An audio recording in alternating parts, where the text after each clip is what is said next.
रामायण घेऊ श्वास हा नवा. ग्रामायण ग्रामायण घेऊ ध्यास हा नवा. ग्रामायण ग्रामायण. नमस्कार. ग्रामायण प्रतिष्ठान नागपूर तर्फे मी किशोर केळापुरे उद्यमगाथा 18 मध्ये सर्वांचे स्वागत करतो. ग्रामीण भागातील स्वनिर्मित उत्पादनांना शहरी भागात व्यासपीठ मिळवून देण्याचे काम ग्रामायण करते. ग्रामायण अनेक उपक्रम सुद्धा राबवते, जसं प्रकल्प दर्शन सहल, कापडी पिशव्या, ग्रामायण गोमय कार्यशाळेचे आयोजन, करोना मदत निधी म्हणून पंतप्रधान सहाय्यता निधीला व अनेक संस्थांना देणग्या, अनेक आभासी कार्यक्रम जसे जमीन सुपोषण पंधरवाडा, कोरोना जनजागृती सप्ताह, दर शनिवार रविवारी ज्ञानगाथा, उद्यमगाथा, सेवागाथा व चिंतनगाथा. ज्या संस्था व व्यक्ती समाजोपयोगी काम करतात,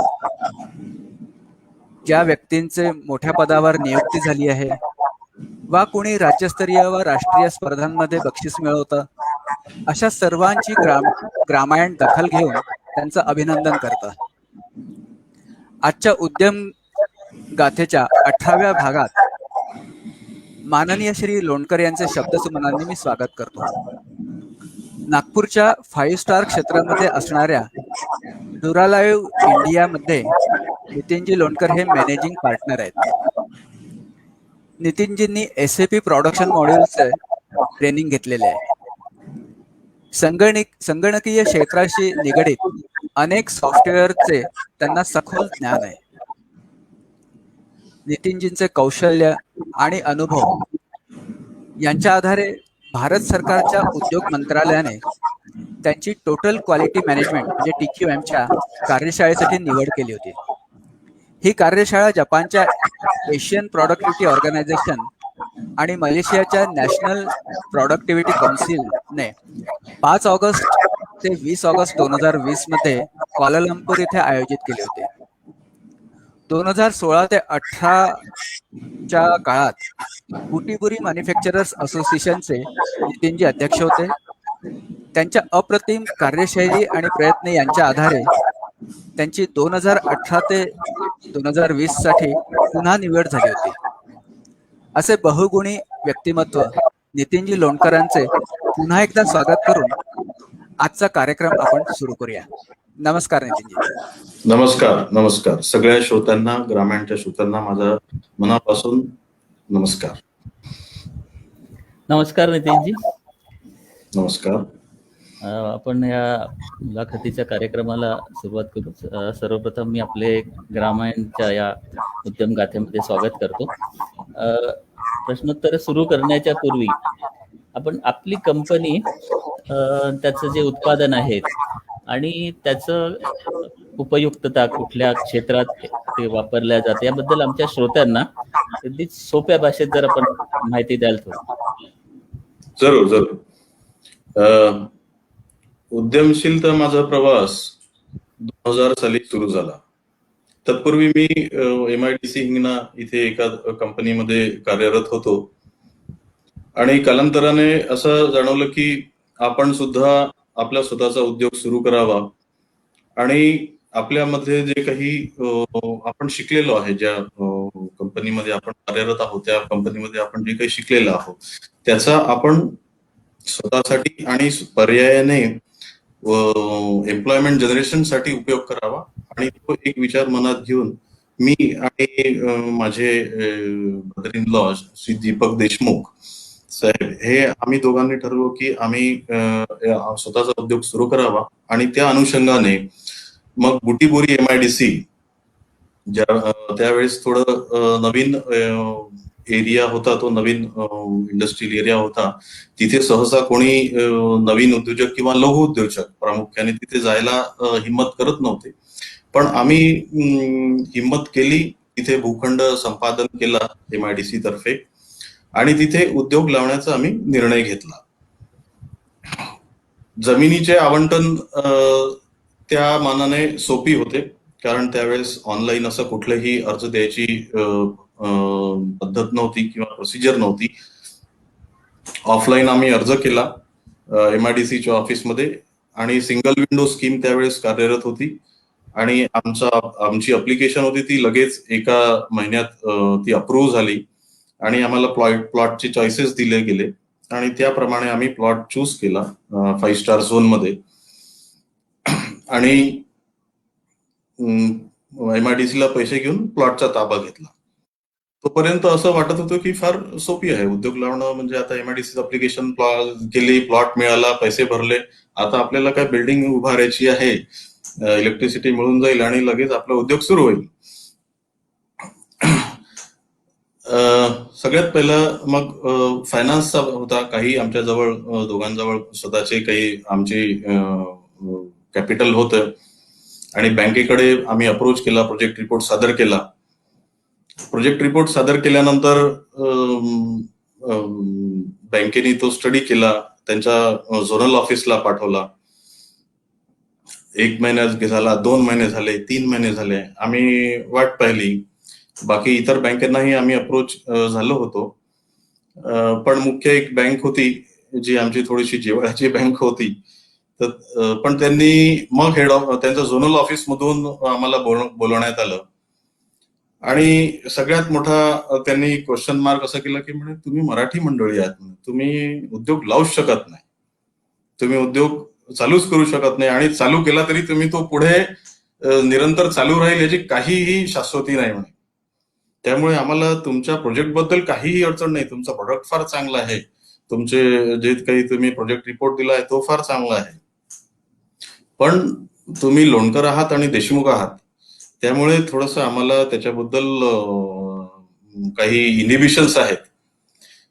तर आम्हाला तो फार मोठा एक धक्का होता. बँकेचे विचार जर असे आहेत, आता कसं करायचं. पण आम्ही पण एवढ्या सहजासहजी हार मानणारे नव्हतो. आम्ही मग बँकेचे हेड ऑफिस आहे मुंबईला, तिथे अप्रोच झालो. तिथून मग परत झोनल ऑफिसमध्ये कम्युनिकेशन झालं त्यांना की कमीत कमी एकदा त्यांचे इंटरव्ह्यूज तर घ्या, तुम्ही त्यांचं अजून समजून घ्या, त्यांना खरोखरच त्यांच्या प्रोडक्ट बद्दल माहिती आहे की नाही, मार्केट बद्दल माहिती आहे की नाही, हे सगळं जाणून घ्या. परत एकदा मीटिंग झाली, आणि त्या मीटिंग मध्ये म्हणजे आमच्या मिसेस ज्या होत्या, आमच्या अर्धांगिनी होत्या, त्यांनाही बोलवल्या गेलं, आणि त्यांना पहिले विचारलं गेलं की तुमचे नवरे हे जे काय करतात ते तुम्हाला माहिती आहे की नाही.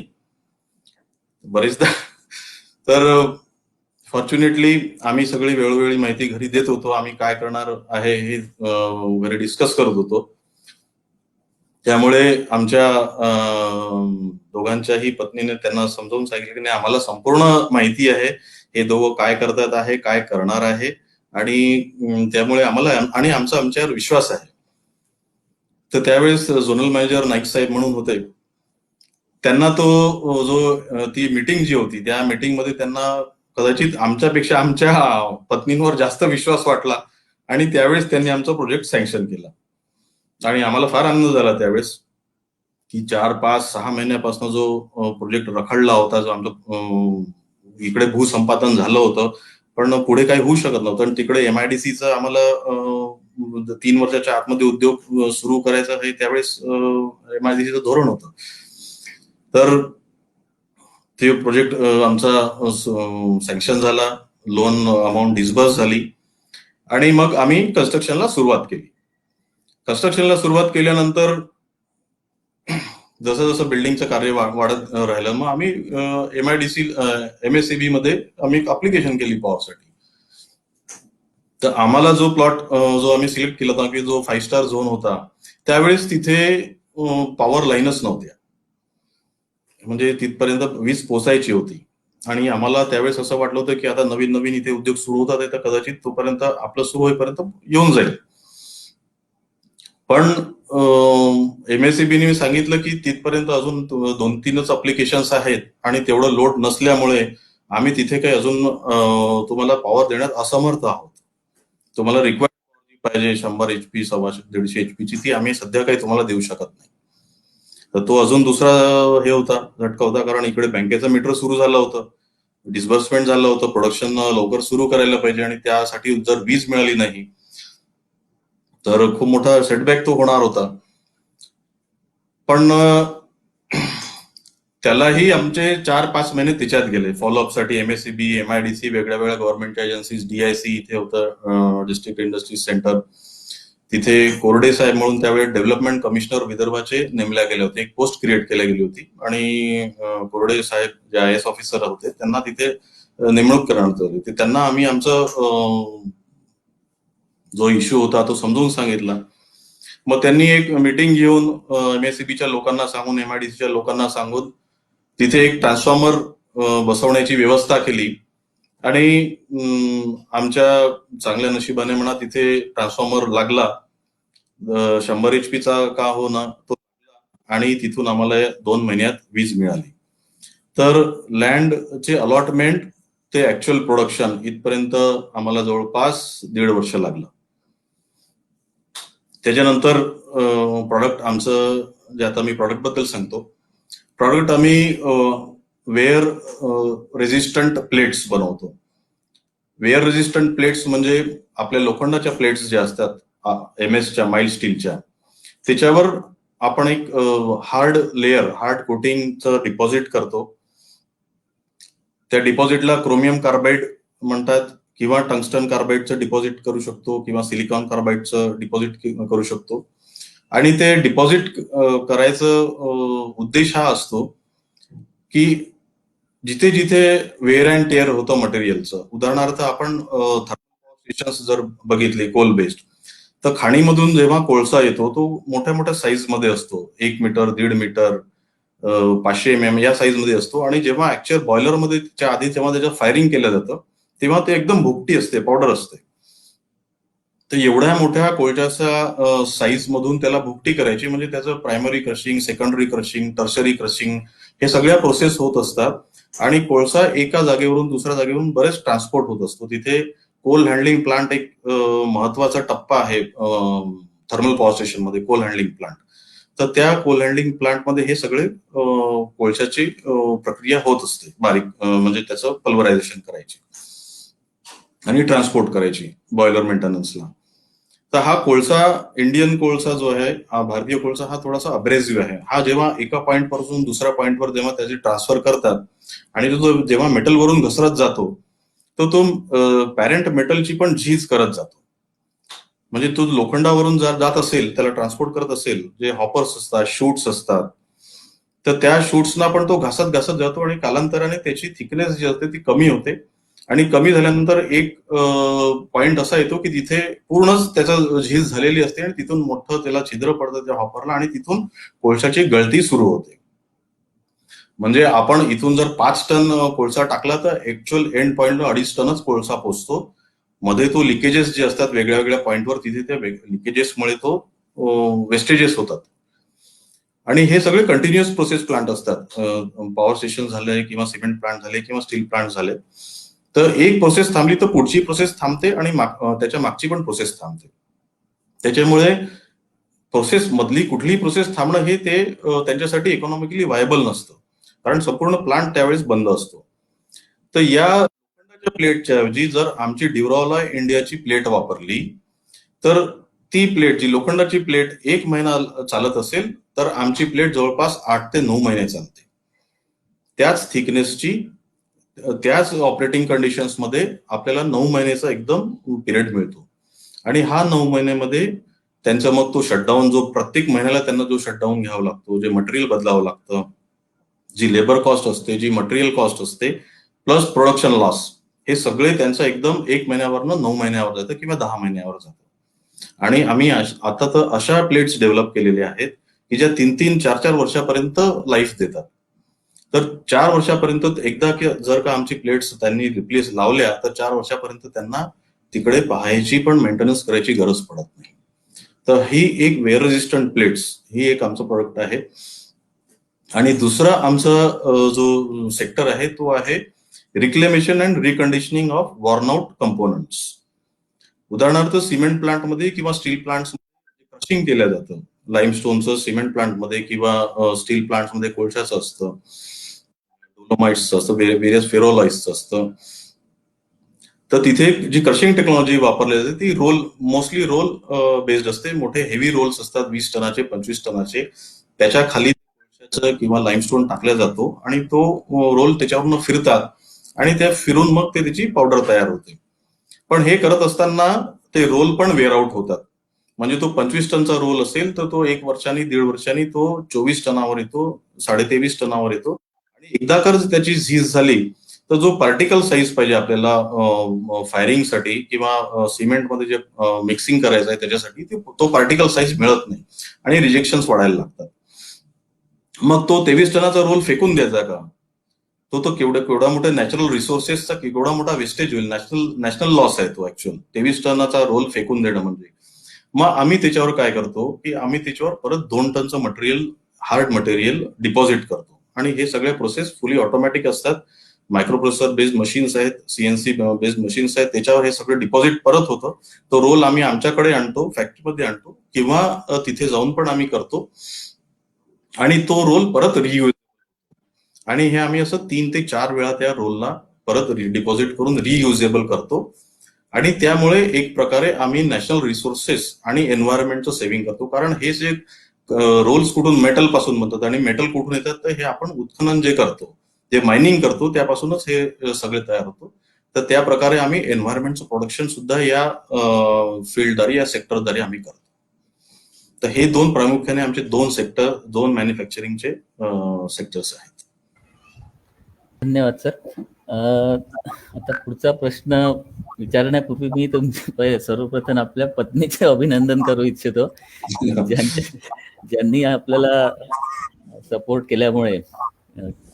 तर साधारणतः कुठल्या वय होतं सर ज्यावेळेला आपण हे सुरुवात केली? तर सर त्यावेळेस मी 2000 साली मी 35 वर्षाचा होतो, 35-36 वर्षाचा होतो त्यावेळेस हे आम्ही चालू केलं. आणि माझं जेव्हा इंजिनिअरिंग झालं, ग्रॅज्युएशनची फायनल इयरची परीक्षा संपली, त्याच्या दुसऱ्या दिवशीपासूनच मी कामाला लागलो होतो. म्हणजे मला असा उसंत मिळाला नाही आणि त्यावेळेस पासूनच हे उद्योजकताचं थोडंसं हळूहळू बाळ कडू म्हणतात ते आम्ही पीत येत होतो आणि 35व्या वर्षी 36व्या वर्षी आम्ही हा उद्योग सुरू केला. कारण प्रश्न विचारण्यामागचा उद्देश आहे की हे वय असं असतं की जेव्हा साधारणतः कोणी एवढ्या मोठं स्टेप घेत नाही, म्हणजे चालू असलेली नोकरी सोडून. म्हणून मी विचारला. तर हे पर्टिक्युलर हे 2 प्रॉडक्ट हेच का सिलेक्ट केले, म्हणजे याच्याबद्दल आपला आधी अनुभव होता? हा बरोबर आहे. याचा आम्ही अनुभव होता आम्हाला. याच्या मार्केटिंग कुठे होतं त्याचं माहिती होतं. करंट टेक्नॉलॉजी होती ती माहिती होती आणि बाकी इतर आम्ही जाणून पण घेतले. मार्केट इतर अजून काय असू शकतं ते पण जाणून घेतलं. आणि कुठलाही बघा उद्योग सुरू करायचा असेल तर 2 महत्वाचे गोष्टी ज्या आहेत, 2 टप्पे आपण सुरू असतात की एक तर तुम्हाला प्रॉडक्टचं सखोल ज्ञान पाहिजे मॅन्युफॅक्चरिंगचं, आणि दुसरं म्हणजे त्याचं मार्केटमध्ये ऍक्सेप्टेबिलिटी कशी आहे, त्याचं मार्केट शेअर कसं आहे, सध्या लोक काय उपयोग करतात आहे आणि तुमचं जे प्रोडक्ट आहे ते त्याला रिप्लेस करू शकेल की नाही करू शकेल याचं तुम्हाला ज्ञान असणं फार आवश्यक आहे. अदरवाईज मग काय होतं की थोडंसं सुरुवातीला जर आपल्याला सेटबॅक्स मिळाले तर जो मोटिवेशन फॅक्टर जो असतो तो नाहीसा होतो आणि आपण एक परत तो उद्योग एखाद्या वेळेस परत उतरतेला जातो. अगदी बरोबर. परिवाराबद्दल सर काही माहिती सांगाल? म्हणजे काय होतं, म्हणजे पत्नीबद्दल तर आपण सांगितलं, पण इतर जे आई वडील किंवा परिवाराचं होतं की उद्योग क्षेत्रात कोणी होतं का यापूर्वीच? नाही, आम्ही दोघेही फर्स्ट जनरेशन एंटरप्रिनर्स आहोत. माझी आई आणि वडील हे दोघेही आता हयात नाहीयेत. वडील माझी 10वी ची परीक्षा म्हणजे मार्च मध्ये होते तर जानेवारीमध्ये माझे वडील देहावासन झालं आणि त्यावेळेस मी 10वीतच होतो, म्हणजे 14 वर्षाचाच होतो. आणि ते इथे जे एजी ऑफिस आहे तिथे कार्यरत होते आणि आई माझी ही इकॉनॉमिक्सची प्रोफेसर होती दनवटे नॅशनल कॉलेजमध्ये. तिचं पण 1998 मध्ये ती पण मला सोडून गेली. तर उद्योगामध्ये असं आमच्या आधीची पिढी अशी नव्हती कुठे. First generation. हा, फर्स्ट जनरेशन. मग काय काय अडचणी आल्या सर? अशा भरपूर अडचणी आल्या असतील, म्हणजे याच्या व्यतिरिक्त ज्या तुम्ही आता सांगितल्या, आर्थिक असेल. हा, आर्थिक अडचणी तर या चालू असतातच. म्हणजे असं नाही की उद्योग जोपर्यंत आहे तोपर्यंत काही ना काही कुठे कुठे इश्यूज चालूच असतात.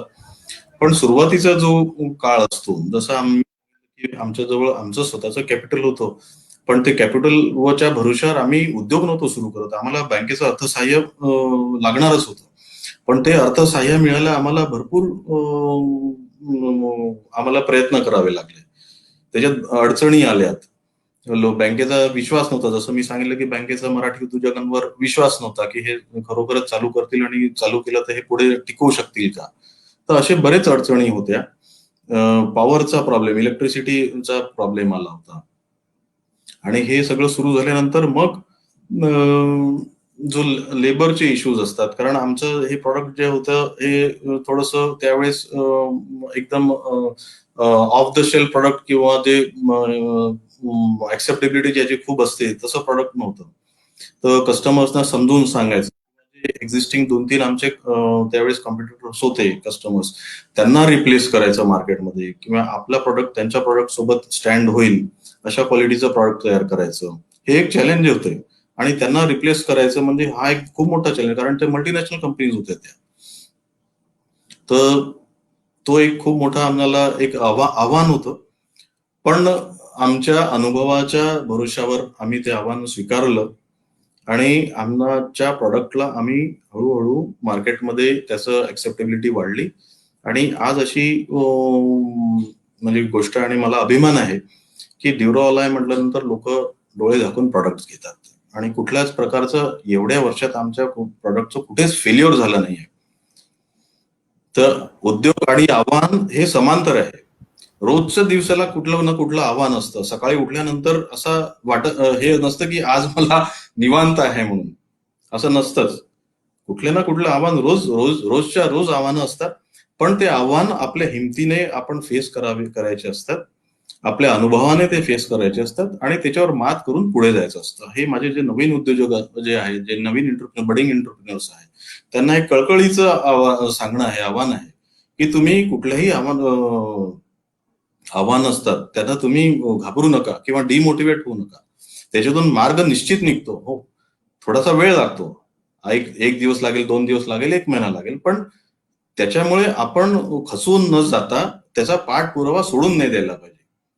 त्याचा पाठपुरावा करून त्याचा काही ना काही लॉजिकल कन्क्लुजन करून ते आपण मार्गस्थ व्हायला पाहिजे.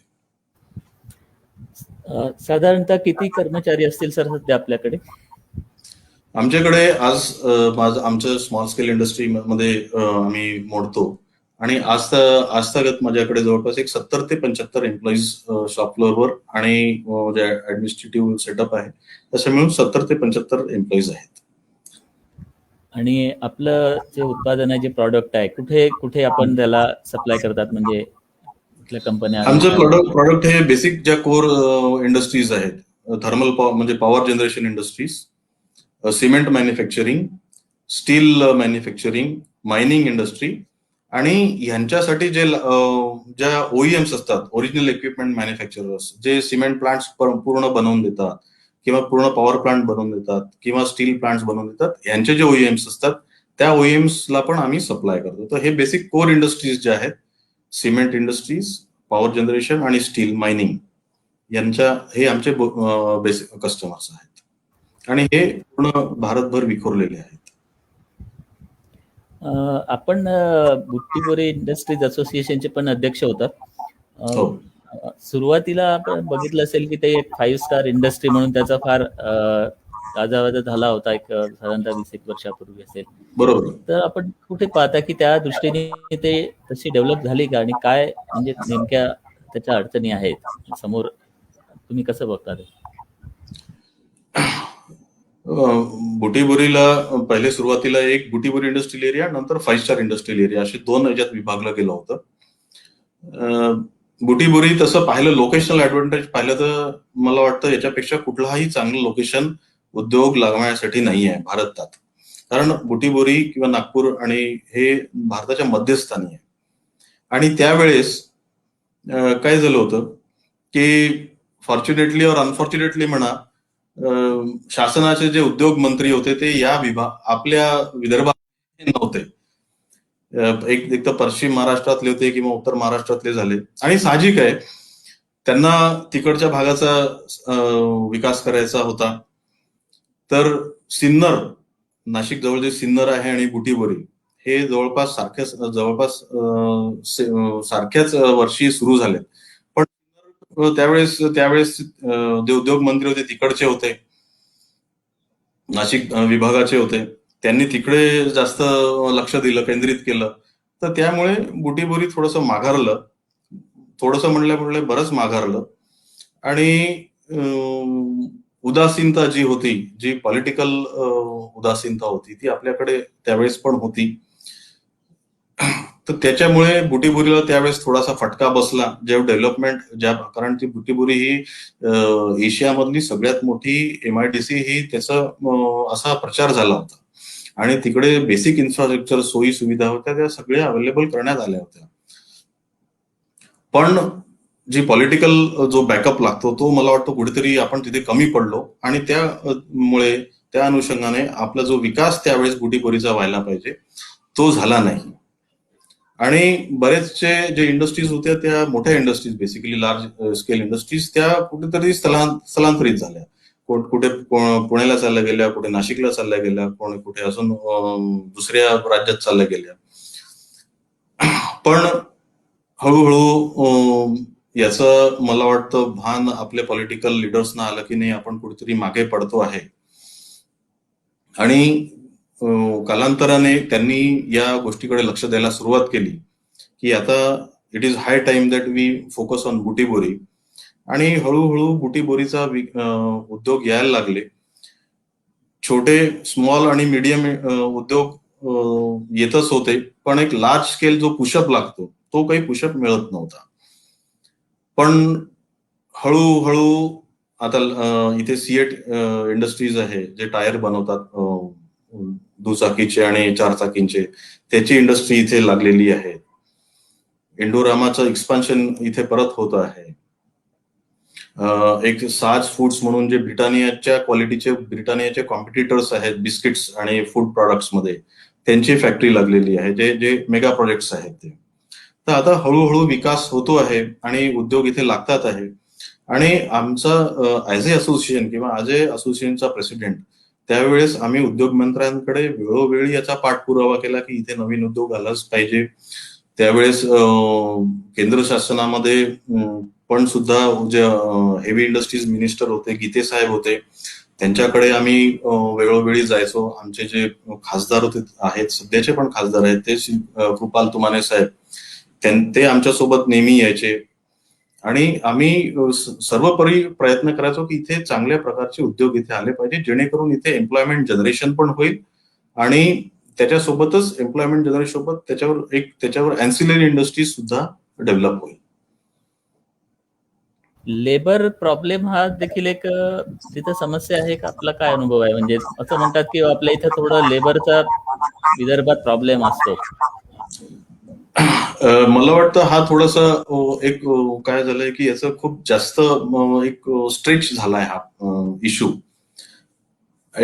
सुरुवातीला काही हे झाले होते, प्रॉब्लेम्स झाले होते, इश्यू झाले होते आणि त्याचा फार गाजावाजा झाला की विदर्भात म्हणा किंवा स्पेसिफिकली नागपूरला किंवा विदर्भात बुटीबोरीला लेबरचे इश्यूज आहेत किंवा प्रॉब्लेम्स आहेत. पण मला वाटत नाही की असं काही इश्यूज आता आहे किंवा त्यावेळेसही काही थोडे बहुत होते, ते सुद्धा नंतर सगळ्यांच्या समान सामंजस्याने ते सुद्धा संपुष्टात आले. आणि एक आता आजच्या घडीला जर आपण पाहिलं तर एक चांगलं वातावरण तिथे बुटीबोरीला आहे. लेबरचा इश्यू जसा कुठलाच नाही आहे आणि आता मानसिकता सुद्धा बदललेली आहे. आणि जे लेबर युनियनचे लीडर्स आहेत त्यांना सुद्धा हे कळून चुकलेलं आहे की इथे जर आता उद्योग आलेले नाहीत बुटीबोरीला आता याच्या घडीला, कारण वन नेशन वन टॅक्स झालेला आहे, जीएसटी सगळ्या राज्यांमध्ये आता सगळ्यांकडे सारखा जीएसटी आहे आणि बुटीबोरी हे आपल्या देशाच्या मध्यस्थानी असल्यामुळे तुम्हाला चारही ठिकाणी अप्रोच आहे. तुम्ही रेल्वेनी जाऊ शकता, रोडनी जाऊ शकता, तुम्ही बाय एअर जाऊ शकता, एअर कार्गो तुम्ही पाठवू शकता. तर एक चांगलं इथे वातावरण निर्मिती झालेली आहे आणि त्या अनुषंगाने आता ते पाहताच महाराष्ट्र शासनाने ऍडिशनल बुटीबोरी म्हणजे बुटीबोरी वर्धा आणि चंद्रपूरच्या मध्ये जी सध्याची बुटीबोरी आहे तिथून 5 किलोमीटरच्या अंतरावर एक 1600 हेक्टरची जागा त्यांनी विकसित केलेली आहे आणि तिथे आता पहिला उद्योग म्हणजे इंडियन ऑइलचा एक तिथे बॉटलिंग प्लांट येतो आहे. दुसरा सोयाबीन ऑइलचा गोयल प्रोटीन्स म्हणून सोयाबीन ऑइलचा एक्स्ट्रॅक्शन आणि रिफायनिंग हा एक उद्योग तिथे आहे. भारत इलेक्ट्रॉनिक्स लिमिटेड यांनी सुद्धा तिथे 70 एकरची जागा घेतलेली आहे आणि तिथे इलेक्ट्रॉनिक डिटोनेटर्स बनवायचा त्यांचा प्लॅनिंग आहे. तर हळूहळू विकास होतो आहे आणि लेबर इश्यूज हळूहळू तिथे असं संपतात आहे. आपण मिहानच्या पण टास्क फोर्सचे मेंबर आम्ही पाहिलं आता, तिथेही अशी हीच समस्या आहे का मग मिहानची? मिहानमध्ये काय झालं, मिहानमध्ये सगळ्यात मोठा सेटबॅक काय झाला की मिहानमध्ये 2 एरिया आहेत, स्पेशल इकॉनॉमिक झोन आणि नॉन एसीझेड म्हणजे नॉन स्पेशल इकॉनॉमिक झोन. तर स्पेशल इकॉनॉमिक झोन हा जवळपास 80% जागा त्यांनी घेतलेली आहे आणि नॉन एसीझेड आहे तो 20 ते 25% जागा तिथे आहे उद्योजकांसाठी. आणि आपण जर थोडा अभ्यास केला तर एसीझेड ही संकल्पना फार भारतामध्ये सक्सेसफुल झालेली नाही आहे. 1-2 सिप्स अंधेरी वगैरे इकडचे सोडले तर हा जो कन्सेप्ट आहे स्पेशल इकॉनॉमिक झोन हा काही फार सक्सेसफुल झालेला नाही आहे. तर त्यामुळे आम्ही वेळोवेळी शासनाला सांगितलंय की तुम्ही हा जो एसीझेड चा जो क्रायटेरिया आहे, कारण एसीझेड मध्ये जर तुम्ही उद्योग लावला तर तुम्हाला 90% तुमचा माल निर्यात करावा लागतो, एक्सपोर्ट करावा लागतो. अदरवाईज तुम्ही डोमेस्टिक मध्ये त्याला विकायला गेला तर तुम्हाला कस्टम्स ड्युटी आणि हे सगळे लागतात आणि तुमच्या प्रॉडक्टची जी प्राइस असते ती वायबलच राहत नाही. तर त्यामुळे आम्ही शासनाला वेळोवेळी सांगितलं की तुम्ही हा एसीझेडचा क्रायटेरिया बंद करा, आता इथून याला काढा मिहानला या एसीझेड मधून. आणि एसीझेड मधून काढल्यामुळे काय होईल की हे जे उद्योजक आहे, जे लोकल आपले जे स्थानिक उद्योजक आहे त्यांच्यासाठी जागा अवेलेबल होईल आणि तिथे जर छोटे प्लॉट्स 1 एकर 2 एकर किंवा त्याच्यापेक्षा अजून छोटे 20,000 स्क्वेअर मीटरचे वगैरे असे जर प्लॉटिंग झालं तर त्यामुळे तिथे पण उद्योग यायचे भरपूर चान्सेस आहेत.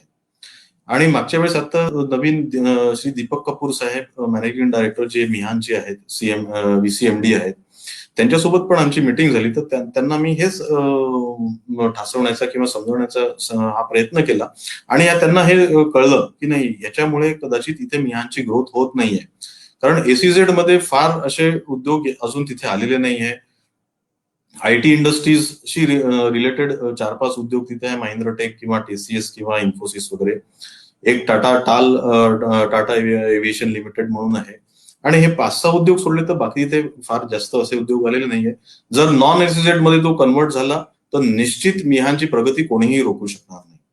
आणि हे दीपक कपूर साहेबांना ते बहुतेक पटलं असावं आणि त्यांनी निर्देश दिले आहे की एसीझेड मधून आपण नॉन एसीझेड मध्ये कसं जाऊ शकतो. तर हे त्यांनी बहुतेक केंद्र शासनाला आपली अप्लिकेशन केलेली आहे की आम्हाला हा एरिया एसीझेड मधून नॉन एसीझेड मध्ये कन्वर्ट करायचा आहे, तर त्यासाठी परवानगी द्यावी म्हणून. तर पाहू आता पुढे काय होतं त्याच्यात, पण मला निश्चित पॉझिटिव्ह रिझल्ट येईल अशी आशा आहे, खात्री आहे. निश्चितपणे म्हणजे आता नागपुरात जे डेव्हलपमेंट वगैरे सुरू आहे, एक उद्योजक म्हणून आपल्याला काय वाटतं की हे एक वातावरण नवीन इंडस्ट्रीज येण्यासाठी चांगलं पोषक वातावरण आहे, कारण आपलं इन्फ्रास्ट्रक्चर, सिटीचं जे इन्फ्रास्ट्रक्चर आहे ते हळूहळू डेव्हलप होत आहे आपलं. आता नागपूरमध्ये मेट्रोची कनेक्टिव्हिटी सुरू झालेली आहे, आणि बुटीबोरी इंडस्ट्रियल एरियामध्ये परवा माननीय गडकरी साहेबांनीच घोषणा केली आहे की बुटीबोरीमध्ये येणाऱ्या 2 वर्षात सुद्धा बुटीबोरीपर्यंत मेट्रो पोहोचेल. मिहानमध्ये ऑलरेडी मेट्रो पोहोचलेली आहे. तिकडे कामठी, हिंगणा इकडे पण मेट्रो पोहोचलेली आहे. कामठीमध्ये अजून काम सुरू आहे, पण तिथे पण 2 वर्षात तिथे पण मेट्रो पोहोचून जाईल. तर जे ट्रान्सपोर्टेशन लागतं मॅनपॉवरचं, ते एकदा का सुरळीत झालं म्हणजे कामठीत राहणारा जर तो कामगार असेल किंवा जो ऑफिसर असेल, तो मेट्रोमध्ये बसला तर तो डायरेक्ट मिहानमध्ये येऊ शकतो किंवा बुटीबोरीमध्ये येऊ शकतो. तर हे जर का सुरळीत झालं तर निश्चित एक बेसिक इन्फ्रास्ट्रक्चर आपल्या इथे रेडी झालेलं आहे. एअरपोर्ट आपल्या इथे नवीन एअरपोर्ट प्रस्तावित आहे. सध्याचा एअरपोर्ट पण आपल्याला सफिशियंट आहे. तर इन्फ्रास्ट्रक्चर फॅसिलिटीज आपल्या शहराच्या हळूहळू चांगल्या होत आहे. रोड चांगले विकसित झालेले आहेत, रस्ते विकसित झालेले आहेत आणि एक चांगलं वातावरणचे पोषक वातावरण हळूहळू निर्माण होत आहे. तर मला वाटतं नागपूरला उद्योग जगतासाठी झेप घ्यायला आता फार जास्त वेळ वाट पाहावा लागणार नाही. निश्चितपणे. एक वेगळा प्रश्न मी विचारतो आता की सध्या आता कोरोना काळात मागील 1 वर्षापासून लॉकडाऊन आणि सर्व बंद होतं. काय काय अडचणी आल्यात उद्योजकांनाच एक जनरल, आणि आपणही सांगू शकता की आपल्याला काय काय अडचणी आल्या आणि कशा आपण त्याच्यावर म्हणजे मात केली मग? जे पहिलं लॉकडाऊन मागच्या वर्षीचं जे 2020चं लॉकडाऊन होतं, जे 23 मार्चला माननीय प्रधानमंत्र्यांनी घोषणा केली. तर त्या लॉकडाऊनच्या वेळेस संपूर्ण लॉकडाऊन होतं. त्यावेळेस उद्योग पण बंद करण्यात आले होते त्यावेळेस जवळपास 1.5 महिन्यासाठी. आणि उद्योग बंद असले की तिथले जे कामगार असतात ते काय करणार? 1.5 महिना म्हणजे त्यांना अनिश्चितता होती. 23 मार्च पासून त्यांनी अनाऊन्स केलं होतं, पण पुढे किती काळ लॉकडाऊन राहणार त्यावेळेस काही प्लॅनिंग म्हणजे असं घोषणा नव्हती. तर त्यामुळे इतके दिवस पण कामगार जे बाहेरून आलेले असतात किंवा आजूबाजूचे आले, कोणी चंद्रपूरहून आलेले असतात, वर्धेहून असतात, गोंदिया, भंडारा किंवा इतर राज्यातून आलेले असतात, छत्तीसगड, ओरिसा, मध्य प्रदेश, उत्तर प्रदेश. तर यांच्या पुढे एक प्रश्नचिन्ह निर्माण झालं होतं की हे लॉकडाऊन किती वेळ काळ टिकणार. तर त्यामुळे त्यांनी थोडे दिवस वाट पाहिली, 10 दिवस, 15 दिवस, आणि मग त्यांना काही काम नसल्यामुळे किंवा उदरनिर्वाह त्यांचा जेव्हा थोडासा कठीण होऊ लागला, तर त्यावेळेस मग त्यांनी निर्णय घेतला की नाही, आपण आपल्या गावी परत जावे, मूळ गावी परत जावे. तर मग हळूहळू आपण सगळ्यांना अनुभवलं की सगळे लेबर जे होते, कामगार होते, काम करणार होते, सगळे आपल्या घरी, आपल्या राज्यात, आपल्या गावी परतायला लागले. आणि त्यांना पण फार त्रास झाला आपल्या गावी पोहोचायला. कोणी सायकलनी गेले, कोणी कशी गेले, कोणी कशी गेले. तो एक निराळा पार्ट आहे. आणि मग 20 एप्रिल पासनं परत आपल्याला उद्योग सुरू करायची परवानगी शासनाने दिली की हळूहळू तुम्ही उद्योग चालू करू शकता. पण झालं काय होतं की लेबर सगळे चालले गेले होते, कामगार कोणीच नव्हतं. मशीन ऑपरेट करायचं तर कोण करणार? आपण स्वतः तर करू शकत नव्हतो आणि केलीही समजा तर किती किती काळ करू शकणार होतो. आणि जेव्हा आम्ही आमच्या कामगारांना म्हणा, जेव्हा कॉन्टॅक्ट केले, त्यांचे संपर्क साधला आणि त्यांना वापस बोलवायचा प्रयत्न केला, त्यावेळेस कोविडचं जे उद्रेक होता तो थोडासा उच्चांकावर होता. त्यामुळे ती भयावह स्थिती त्यांच्यासाठी. पण त्यांनी ठरवलं की नाही, आम्हाला जर झाला, आणि त्यावेळेस असं होतं की कोविड झाला तर हा मृत्यू निश्चित आहे, ही एक त्यांची हे झाली होती, धारणा झाली होती की कोविड झाला म्हणजे मृत्यू होणार. आणि मृत्यू त्या केसमध्ये आम्ही आमच्या घरी मरण स्वीकारू, पण आम्ही तुमच्याकडे तिकडे येणार नाही, कामावर येणार नाही. तर ह्या मानसिकतेमधून त्यांना काढायचं म्हणजे फार मोठं आम्हाला अथक प्रयत्न करावे लागले. काही कामगार होते ते त्यांना आम्ही समजवलं, त्यांना म्हटलं असं नाहीये, कोविड झाला म्हणून का तुम्ही एकदम मृत्यूच्या दारात जाल असं नाहीये.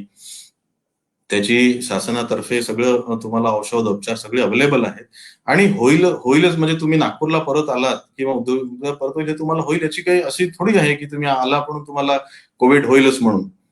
तर हे सगळं करता करता आमचं जवळपास 15-20 दिवस, 1 महिना गेला. म्हणजे 20 एप्रिल 2020ला आम्हाला परवानगी मिळाली, पण 1 महिना उद्योग काही सुरू झाले नाही. आणि इकडे काय झालं की 22 मार्चला 23 मार्चला हा लॉकडाऊन सुरू झाला होता. फायनान्शियल इयर एंड आपल्या भारतामध्ये 31 मार्चला असतो आणि 31 मार्च पर्यंत मॅक्झिमम टर्नओव्हर करायचा हे सगळ्या उद्योजकांचा प्रयत्न असतात की त्या वर्षी मॅक्झिमम डिस्पॅचेस करायचे 31 मार्च पर्यंत. तर त्यामुळे सगळ्यांनी रॉ मटेरियल म्हणा, finish product, semi finish product हे सगळे भरलेले होते फॅक्टरीमध्ये आणि या लॉकडाऊनमुळे ते सगळं थांबून गेलं काम. आणि त्याच्यामुळे काय झालं की डिस्पॅचेस झाले नाही तर इन्व्हॉइसेस बनले नाही, बिल्स झाले नाहीत आणि बिलिंग न झाल्यामुळे साहजिकच टर्नओव्हरवर त्याचा परिणाम झाला. बँकेला आम्हाला जस्टिफिकेशन द्यावे लागले की का आमचं टर्नओव्हर यावर्षी कमी झाला. बँकेलाही माहिती होतं की या कारणामुळे झालं, पण तरी पण बॅलन्स शीट्स कुठे ना कुठे जेव्हा तफावत दिसते तेव्हा तुमचं क्रेडिट रेटिंग असतं हे थोडंसं कुठेतरी त्याच्यावर मार पडतो आणि क्रेडिट रेटिंग जर तुमचं कमी झालं तर तुमच्या इंटरेस्ट रेट आणि हे सगळे मग पुढे जे असतात त्याच्यावर परिणाम होतो. तर बँकेचे मीटर्स चालूच होते, इंटरेस्ट चालू होते, ते थांबलेले होते. शासनाने सांगितलं होतं की यांच्याकडून रिकव्हरी करू नका, पण ते काही बंद नव्हते, ते चालूच होते. आणि जो इंटरेस्ट जो लागणार होता त्याच्यावर जर का डिले झाला तर त्याच्यावर इंटरेस्ट पण होतं. तर असे वेगळे वेगळे समस्या आणि आव्हानं त्यावेळेस आले. मग हळूहळू लेबर्स आले तर रॉ मटेरियलचा तुटवडा भासायला लागला, कारण प्रोडक्शनला सुरू केलं तर त्यावेळेस सगळी वाहतूक थांबलेली होती. वाहतूक थांबली असल्यामुळे जे रॉ मटेरियल पाहिजे होतं, प्रोडक्शन परत सुरू करायचं, तर रॉ मटेरियलची अवेलेबिलिटी नव्हती आणि रॉ मटेरियलला जो 15-20 दिवस चा वेळ वाट पाहायला लागायची. तर हे सगळं सुरळीत करता करता 2.5-3 महिने लागले आणि जेव्हा असं वाटायला लागलं की नाही आपली गाडी परत रुळावर आलेली आहे, तर त्यावेळेस परत थोडंसं कोविडचं परत हळूहळू वाढायला लागलं आणि आता आपण परत पाहतोय की या परत लॉकडाऊन शासनाने आता प्रत्येक राज्याने वेगळे वेळेस अनाऊन्स केले. महाराष्ट्र शासनाने मला वाटतं 12 एप्रिलला परत लॉकडाऊन अनाऊन्स केला आणि त्यामुळे ज्या लॉकडाऊन पहिल्या याला पण त्यावेळेस त्यांनी महाराष्ट्र शासनाने एक चांगलं काम हे केलं की उद्योगांवर त्यांनी कुठले निर्बंध घातले नाही, म्हणजे चालू ठेवण्यासाठी त्यांनी सगळे स्टँडर्ड ऑपरेटिंग प्रोसिजर्स आम्हाला दिल्यात की तुम्ही हे प्रोसिजर्स फॉलो करा. सॅनिटायझेशन म्हणा किंवा मास्कचा वापर म्हणा किंवा जे सोशल डिस्टन्सिंग आहे ते त्याचा उपयोग करा आणि उद्योग तुमचे चालू ठेवा. तर हे एक जमेची बाजू होती की उद्योग बंद करावे नाही लागले आणि त्याच्यामुळे आमचं म्हणजे प्रोडक्शनवर परिणाम झाला. प्रोडक्शन जे 100% व्हायचं ते 80%वर आलं, 70%वर आलं, पण बंद नाही झालं. तर असे वेगळे अनुभव दोन्ही लॉकडाऊनच्या वेळेस आलेत.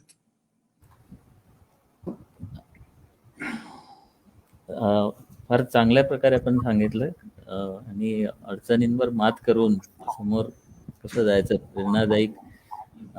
थोडस BMA बद्दल विचारू इच्छितो की हे जे असोसिएशन आहे तर ते एक्झॅक्टली काय कार्य असतं, म्हणजे ते उद्योजकांना मदत करणं, तिथं जे असतात त्यांच्या समस्या सोडवणं, हे सर्व करतात का ते?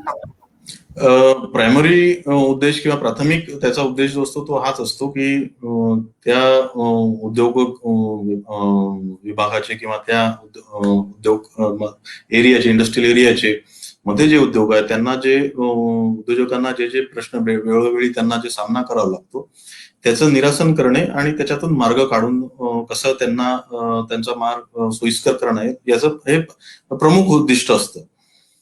आणि आज बुटीबोरी मॅन्युफॅक्चरर्स हे असोसिएशन ही 1992 ला स्थापन झाली आणि आमचे फाउंडर प्रेसिडेंट जे होते ते इंडोरामाचे त्यावेळेस अध्यक्ष सुद्धा होते आणि त्यानंतर दोन वर्षाचा काळ असतो प्रत्येक प्रेसिडेंटला, वेगळे प्रेसिडेंट त्यावेळेस होत गेले आणि बुटीबोरी मॅन्युफॅक्चरर्स असोसिएशन ची एक आज भव्य वास्तू आहे तिथे इंडस्ट्रियल एरियामध्ये. तिथे चांगलं फुल फ्लेज्ड एक ऑडिटोरियम आहे, चांगला state of the art auditorium आहे, एक ट्रेनिंग सेंटर. आता जे आमचे अध्यक्ष आहेत प्रदीपजी खंडेलवाल, त्यांची संकल्पना आहे की तिथे एक ट्रेनिंग सेंटर जिथे कौशल्य विकास, वेगळे वेगळे ट्रेड्स आहेत, वेल्डिंगचं झालं, टर्नरचं झालं, फिटरचं झालं, जे बेसिक स्किल्स असतात त्याचं एक ट्रेनिंग सेंटर सुरू करणं हे त्यांचं स्वप्न आहे.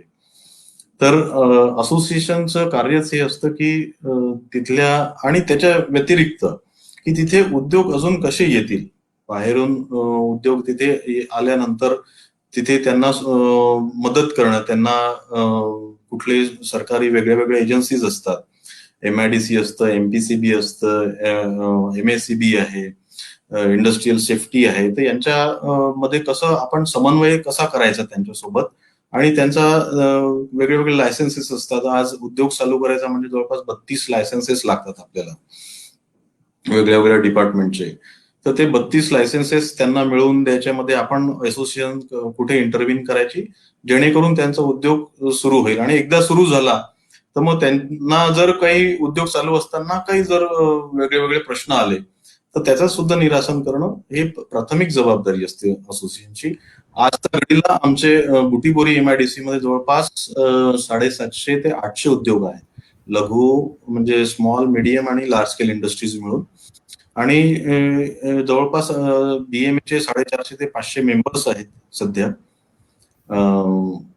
आणि वेगळे वेगळे कार्यक्रम आम्ही घेत असतो, वेगळ्या वेगळ्या एजन्सीज सोबत आम्ही आमचे समन्वय चालू असतो.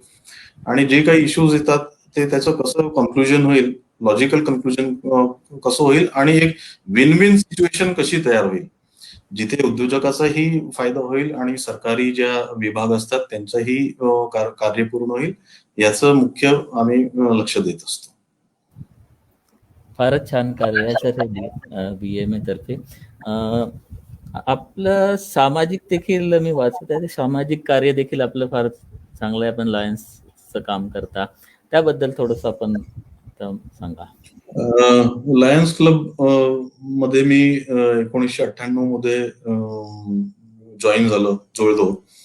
माझे मित्र आहे हेमंत अडगावकर, ते लायन्स क्लब मध्ये होते आणि त्यांनी मला प्रोत्साहित केलं की तू सुद्धा जॉईन हो.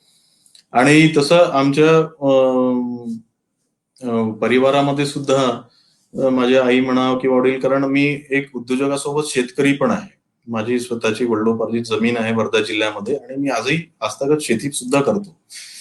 तर एक शेतकरी म्हटल्यामुळे थोडी सामाजिक एक बांधिलकीचा एक कुठेतरी एक जाणीव होती आणि त्या अनुषंगाने मी लायन्स क्लब जॉईन केलं.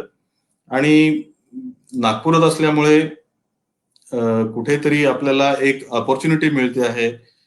समाजाची कुठे ना कुठे जे समाजामधले जे खालचे घटक जे असतात त्यांना आपण काहीतरी मदत करू शकतो, जे निडी पर्सन्स असतात त्यांना आपण काहीतरी मदत करू शकतो, या विचाराने लायन्स क्लब मध्ये मी जॉईन झालो 1998 मध्ये. आणि तिथे मग मी प्रेसिडेंट झालो, झोन चेअरपर्सन झालो आणि वेगळे वेगळे प्रोजेक्ट्स आम्ही दरवर्षी करतो. कुठे डायबिटीजचे अवेअरनेस कॅम्प्स असतात, कुठे कोणाला काही अजून शाळा एक आम्ही अडॉप्ट केलेली आहे, वर्धा रोडवर एक शाळा आहे ती आम्ही दत्तक घेतलेली आहे. आणि त्या शाळेमधल्या विद्यार्थ्यांना मग वेळोवेळी काय काय त्यांच्या गरजा असतात, युनिफॉर्म्स पासून तर पुस्तकापासून तर तिथे टॉयलेट्स, बाथरूम्स, हे सगळं आम्ही त्यांना चांगल्या व्यवस्थित करून पुरवतो, दरवर्षी पुरवतो. याच्या व्यतिरिक्त बरेच कार्य लायन्स क्लबच्या माध्यमातून सुरू असतात. आणि तसेच बुटीबोरीमध्ये सुद्धा म्हणजे बुटीबोरीमध्ये सुद्धा जसं मागच्या वर्षी लॉकडाऊन होतं तर रोजगार नसल्यामुळे बऱ्याच लोकांना 2 वेळेचं अन्न मिळणं हे फार कठीण झालं होतं. तर आम्ही मग उद्योजक मित्र म्हणून आणि आमचे अध्यक्ष म्हणून आम्ही तिथे त्यावेळेस भोजनदानचे वगैरे पण सुद्धा आम्ही अशा किट्सच्या रूपाने वाटप केलं धान्यांचे. काही ठिकाणी आम्ही भोजनदानाचं म्हणजे भोजन बनवून, अन्न शिजवून आणि बनवून ते सुद्धा वितरित केलं एक दीड महिना जवळपास. असे वेगळे वेगळे जिथे जिथे जेव्हा जेव्हा संधी मिळते त्यावेळेस जरूर आम्ही सामाजिक आणि समाजाला काय मदत करू शकतो ती जरूर करतो. फारच अभिनंदनीय कार्य आहे. आणि आपण आता या मुलाखतीच्या शेवटाकडे येतो आहोत. एक अत्यंत प्रेरणादायी असं व्यक्तिमत्व आहे, अनेक अडचणी पार करून त्यांनी हा एक प्रश्न आलेला आहे श्रीकांतजी गाडगेंचा, मी याच्याबद्दल. राजकीय उदासीनता आणि कल्पना दारिद्र्य प्रमुख कारण आहे का? तसेच ट्रेडर मानसिकता असल्यामुळे रिस्क घेण्याची तयारी इथल्या उद्योजकांची नाही असे वाटते का? हा प्रश्न काही म्हणतो 50% खरा आहे आणि 50% थोडंसं याच्यात आता सुधारणा झालेली आहे. आजची जी जनरेशन आहे, मी दुसऱ्या त्यांचा जो प्रश्न आहे त्याचं पहिलं उत्तर देतो की आजची जी यंग जनरेशन आहे त्यांना रिस्क टेकिंग एबिलिटी ही थोडीशी त्यांच्यात आता थोडीशी वाढते आहे. कारण की त्यांना कॉलेजमध्ये आजकाल बरेच एंटरप्रिनरशिप डेव्हलपमेंट प्रोग्राम्स सुरू झालेले आहेत आणि त्याद्वारे त्यांना थोडंसं उद्योजकता कशी आपण येऊ शकतो किंवा how to become a entrepreneur, म्हणजे नोकरी मागणाऱ्यापेक्षा नोकरी देणारे व्हा, हे त्यांना थोडंसं आता सुरू झालेलं आहे. आणि हळूहळू स्टार्टअप्स आणि गव्हर्नमेंटच्या त्याला सपोर्टिंग स्कीम्स पण आहे.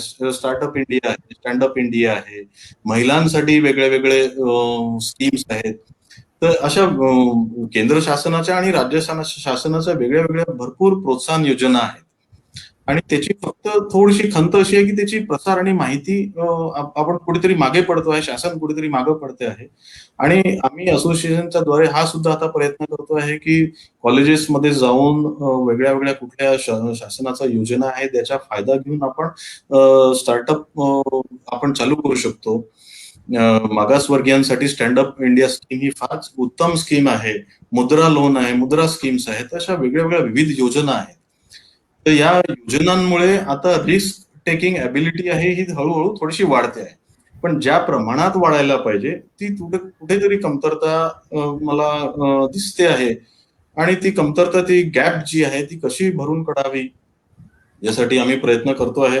कॉलेजेसमध्ये आम्ही जात असतो, तिथल्या विद्यार्थ्यांना प्रोत्साहन देत असतो, त्यांची व्हिजिट्स आम्ही बुटीबोरीमध्ये इंडस्ट्रीजमध्ये करतो, जेणेकरून त्यांना सुद्धा एक मोटिवेशन होईल आणि रिस्क टेकिंग एबिलिटी त्यांची वाढेल. पहिला प्रश्न त्यांनी जो तिथे केला होता की पॉलिटिकल राजकीय उदासीनता आणि कल्पना दारिद्र्य. सुरुवातीच्या वर्षांमध्ये निश्चित राजकीय उदासीनता होती. त्यावेळेस मी म्हणजे थोडासा मला माफ करा थोडासा, पण त्यावेळेस एखाद्या मंत्र्यांना लाल दिव्याची गाडी मिळाली तर he was more than satisfied की मी लाल दिव्याच्या गाडीत फिरतो आहे आणि it was a pride for him. तर पण आपण जिथे आहोत, जिथे आपलं निवडून आलो आहे याची आपण काहीतरी विकास करावा, उद्योगाचा विकास करावा, हे त्यावेळेस थोडंसं कुठेतरी उदासीनता निश्चित होती. आणि एक वरचढ जे पश्चिम महाराष्ट्राचं होतं ते सुद्धा होतं आणि त्याच्यामुळे कुठे ना कुठे त्यांना सेटबॅक मिळायचा. आणि जे विजन, जे काल्पनिक दारिद्र्य जे म्हटलंय त्यांनी, जे विजन आपण त्यावेळेस विजन नव्हती, हे कबूल करायला काहीच हरकत नाही की त्यावेळेस विजन नव्हती. आणि आपण आता गडकरी साहेबांबद्दल काही वादच नाही, निश्चित त्यांची vision far out of box thinking त्यांचं असतं आणि त्यांची विजन फार अशी विस्तृत विजन आहे.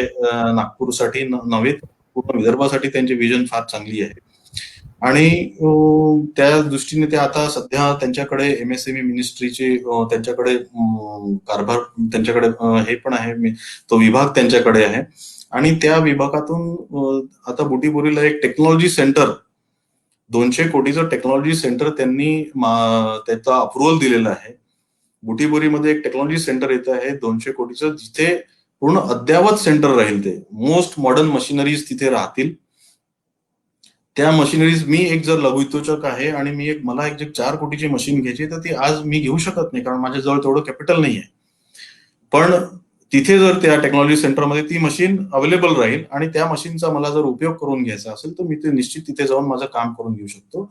त्या टेक्नॉलॉजी सेंटरमध्ये ट्रेनिंग सेंटर पण आहे, म्हणजे जे मुलं इंजिनिअरिंग बॅकग्राऊंडचे किंवा डिप्लोमाचे किंवा आयटीआयचे त्यांना ट्रेनिंग सुद्धा तिथे देण्यात येणार आहे त्या मॉडर्न मशीन्सवर. तर विजन सुद्धा हळूहळू बदलतात आहे, मोठे होतात आहे आणि मला वाटतं येणाऱ्या 10 वर्षात निश्चित एक वेगळं चित्र आणि चांगलं चित्र पाहायला मिळेल. एक जो नागपूर मुंबई जो समृद्धी महामार्ग होतो आहे तर त्या महामार्गामुळे आपल्याला जे मुंबई पोर्टवर जायचं, जर 7-8 तासात आपला माल जो आहे 8 तासात मुंबईला पोहोचेल, पोर्टवर पोहोचेल, त्यामुळे आपले एक्सपोर्ट्स वाढतील इथल्या विभागाचे. ते मग फूडचे रिलेटेड असतो, ॲग्रो प्रोड्यूसचे असो किंवा मॅन्युफॅक्चरिंग इंजिनिअरिंगचे असो, त्या समृद्धी महामार्गाचा निश्चित आपल्याला फायदा होणार आहे. आणि आपण आता विजन हळूहळू ब्रॉड होते आहे आणि त्याचे रिझल्ट आपल्याला येणाऱ्या 10 वर्षात नक्कीच पाहायला मिळतील. इथल्या हवामानाप्रमाणे नवीन उद्योजकांनी कोणते उद्योग निवडावे? राजेंद्र काळे विचारतात आहे. हवामानाप्रमाणे तर जर इंजिनिअरिंग विचारलं तर इंजिनिअरिंग मध्ये असं हवामानाचा कुठलाही काही त्याचा काही म्हणजे त्याच्यावर काही परिणाम होईल असा नसतो. पण आता हवामान म्हटलं, जर ॲग्रो प्रोड्यूस म्हटलं तर आपल्या इथे जी संत्री आहे, नागपूरची संत्री ही फार जगप्रसिद्ध आहे. तर फूड तुम्हाला जर ॲग्रो बेस्ड मॅन्युफॅक्चरिंग जर करायचं असेल तर जे ऑरेंज बेस्ड प्रोसेसिंग आहे, आपल्या इथे लिंबू वर्गीय फळं जे आहेत म्हणजे संत्री आणि लिंबू, याच्यावर काही आपण करू शकलो, त्याच्याबद्दल त्याचे काही फर्दर प्रोसेसिंग जर काही करू शकलो तर निश्चित त्याचा फायदा आपल्याला होऊ शकतो. आणि मला वाटत नाही की असं हवामानाचा कुठला काही परिणाम उद्योगांवर होतो म्हणून. कारण नागपूरचं वातावरण हे फार म्हणजे असं बॅलन्स्ड आहे. हळूहळू आजकाल आपण पाहतो की पहिले जायचं 46-47 डिग्री, पण आता यावर्षी तर 42 डिग्री सुद्धा क्रॉस केलं नाही. कारण की आपल्या इथे ग्रीनरी वाढते आहे. नागपूर हे भारतातलं थर्ड सेकंड ग्रीनेस्ट सिटी आता आहे. सेकंड ग्रीनेस्ट सिटी, बरोबर. सेकंड ग्रीनेस्ट सिटी आहे. त्याच्यामुळे आता वातावरणात असं फार उष्ण किंवा फार थंड असं काही नाही. रागेट सरांचा प्रश्न आहे, कोविडमुळे कंपनीच्या CSR फंड्सवर काही परिणाम होईल का? BMA ची यात काही भूमिका? मध्यंतरी आता म्हणजे गेल्या महिन्यातच राज्य शासनाने निर्देश काढले होते की म्हणजे मोठ्या लार्ज इंडस्ट्रीज आहेत तिथल्या CSR फंड जो असतो त्या CSR फंडची काही आपण इकडे वळवू जर शकलो. कोविडमुळे जे आपल्याला जे काही सामना करावा लागला, आपण पाहिलं की यावेळेस ऑक्सिजनचा फार मोठा तुटवडा गेला किंवा काही जे औषधं होते त्यांचा तुटवडा गेला. तर त्यासाठी CSR फंड्सला शासनाला काही आपण देणगी देऊ शकतो का CSR फंड्सच्या माध्यमातून? तर मला एक चांगला म्हणजे अभिमान आहे ही गोष्ट सांगण्यात की बुटीबोरीतून जवळपास 1 ते 1.5 कोटीचा आता गेल्या 15 दिवसात नागपूरचे जे जिल्हाधिकारी आहे रवींद्र ठाकरे साहेब यांना 1 ते 1.5 कोटीचा CSR फंड्स मधून देणगी देण्यात आलेली आहे. स्पेसिफिकली बुटीबोरी आणि MIDC हिंगणा आणि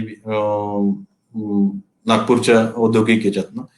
तर CSR फंडवर असा काही खूप मोठा परिणाम होईल असं मला काही वाटत नाही. फार चांगलं मार्गदर्शन केलं सर आपण. आता एक शेवटचा प्रश्न, नवीन उद्योजकांना, आता युवा उद्योजक आहेत त्यांना मार्गदर्शन काय कराल? म्हणजे विशेष करून विचारणं इच्छितो की आता एखादा व्यक्ती व्यवसाय सुरू करतो, अनेक अडचणी येतात, कुठला तरी असा पॉइंट असतो की त्याच्यामध्ये तो पूर्णपणे फ्रस्ट्रेट होऊन जातो. तर अशा सिच्युएशन साठी काय आहे आणि यांना काय मार्गदर्शन कराल? बघा, उद्योग म्हटलं म्हणजे निरनिराळे त्याच्यात, कारण 32 लायसन्सेस घ्यायचे म्हणजे प्रत्येक डिपार्टमेंटमध्ये तुम्हाला कुठे ना कुठे काहीतरी प्रॉब्लेम्स येणार, इश्यूज येणार, आव्हानं येणार.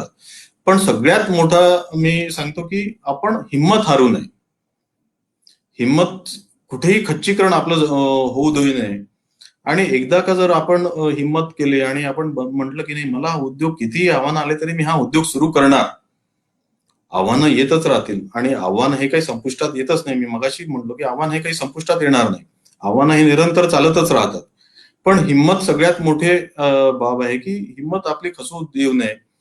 आणि त्या जो काही इश्यू आहे, जो काही आपल्याला आव्हान आलं आहे, ते आव्हानासाठी आपण त्याची चर्चा करावी, आपल्या मित्रांसोबत करावी किंवा अधिकाऱ्यांसोबत करावी आणि निश्चित चर्चा करून त्याच्यातून काही ना काही तोडगा निश्चित निघतो. त्याच्यातून मार्ग नाही असा कधीच होत नाही.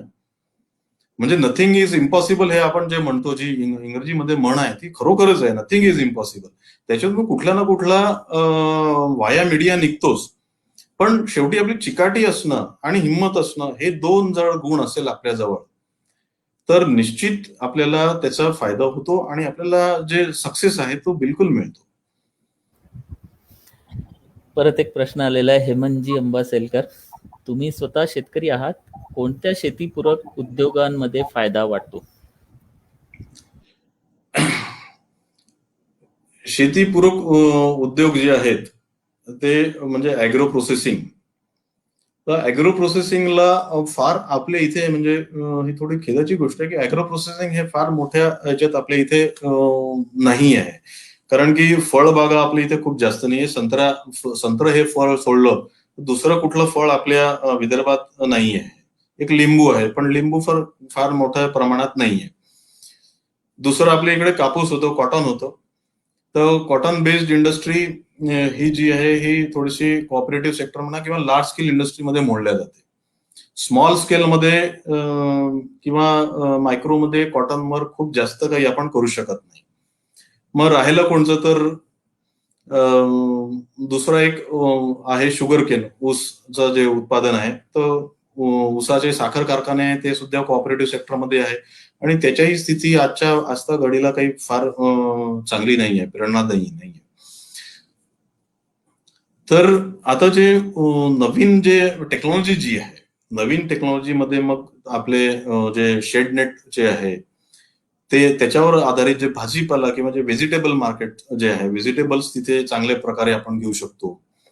म्हणजे छोट्याशा जागेत आणि शेडनेट आणि जे पॉली हाऊसचं जी टेक्नॉलॉजी आहे ती टेक्नॉलॉजीचा उपयोग करून त्याच्यातून आपण चांगलं उत्तम दर्जाचं प्रोडक्शन काढून, भाजीपाला काढून तो निर्यात करू शकतो.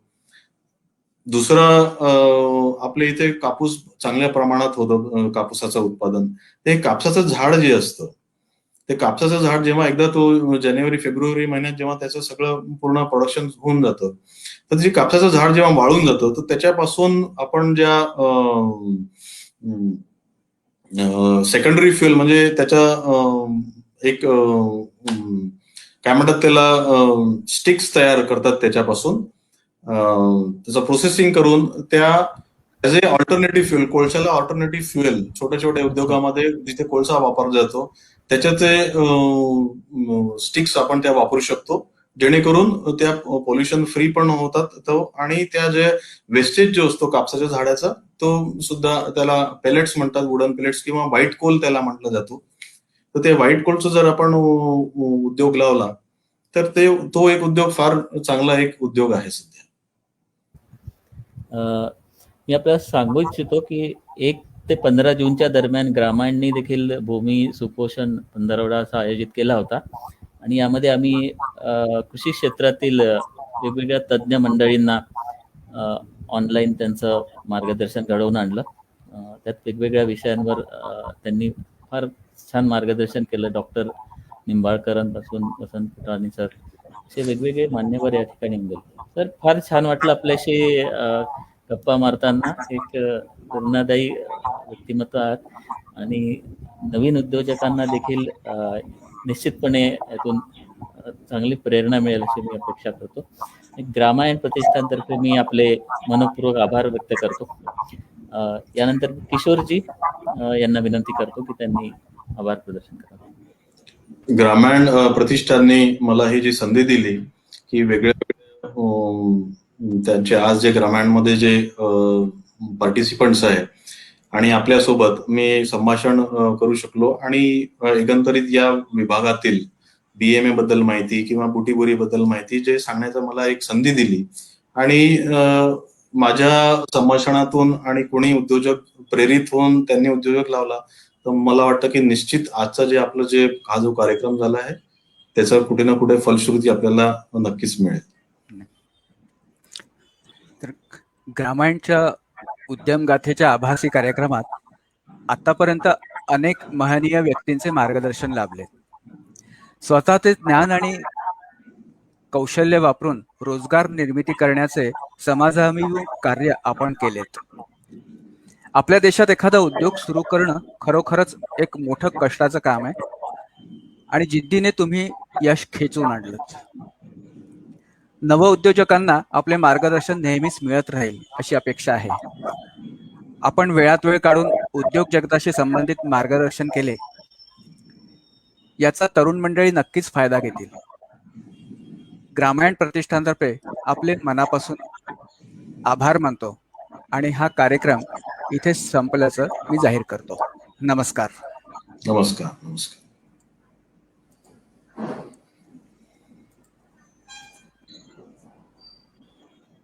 रामायण घेऊ श्वास हा नवा, ग्रामायण ग्रामायण घेऊ ध्यास हा नवा, ग्रामायण ग्रामायण